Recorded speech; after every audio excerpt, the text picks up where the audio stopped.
থেকে থেকে এই কথাটা বলা হবে বুদ্ধিজীবীরা রাস্তা নামছেন না কেন। আচ্ছা ধরুন আমাকে একটা কথা বলুন, যে এই যে দুটো তিনটে ন্যারেটিভ এখন চলে, সেটা হচ্ছে তৃণমূলের সঙ্গে বিজেপির একটা আঁতাত আছে, এটা হচ্ছে সিপিএম বলে। তো হয় এটা সত্যি নয় এটা মিথ্যে। আবার তৃণমূল বলে যে বিজেপির সঙ্গে সিপিএম এর একটা লিঙ্ক আছে। এদের মধ্যেও কেউ সত্যি বলছেন, কেউ মিথ্যে বলছেন।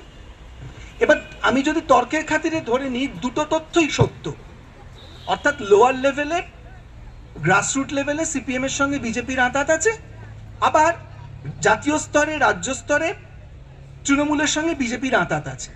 তা এই পলিটিক্যাল পার্টিগুলো তাদের স্বার্থ অনুযায়ী জোট করবে, তাদের স্বার্থ অনুযায়ী দল পাল্টাবে, তাদের স্বার্থ অনুযায়ী ভোটের রাজনীতি করবে, আর প্রতিবাদটা জানাবে হচ্ছে শুধুমাত্র বুদ্ধিজীবীরা।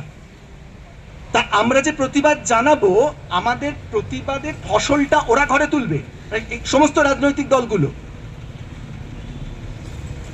Trinamool, BJP, CPM, Congress.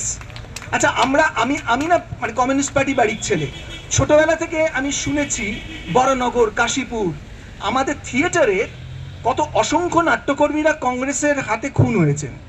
বাবাদের কাছে শুনেছি, আমার বাবা উৎপল দত্তের ছাত্র ছিলেন। কোন মন্ত্র বলে কংগ্রেস সাংঘাতিক বন্ধু হয়ে গেল? মানে আজকে যদি ভারতবর্ষে ভারতীয় জনতা পার্টিকে দায়ী করতে হয়, তাহলে শুধুমাত্র ভারতীয় জনতা পার্টির সময় থেকে অত্যাচারটা শুরু হয়েছে। কংগ্রেস কোনো ভুল করেনি, এমার্জেন্সি হয়নি, শিখ দাঙ্গা হয়নি, আমাদের পশ্চিমবঙ্গে উৎপল দত্তের দুঃস্বপ্নের নগরী নাটকটা বন্ধ করে দেওয়া হয়নি। তা হঠাৎ মন্ত্র বলে, মানে এই ক্ষমতা সিপিএম এর আছে যে তারা তাদের প্রয়োজন অনুযায়ী তারা বন্ধু বদলাবে। এবার আমরা যদি প্রয়োজন অনুযায়ী বলি যে এই পার্টিটা থেকেও এই পার্টিটা বেশি বিপজ্জনক, সঙ্গে সঙ্গে আমি দালাল হয়ে গেলাম।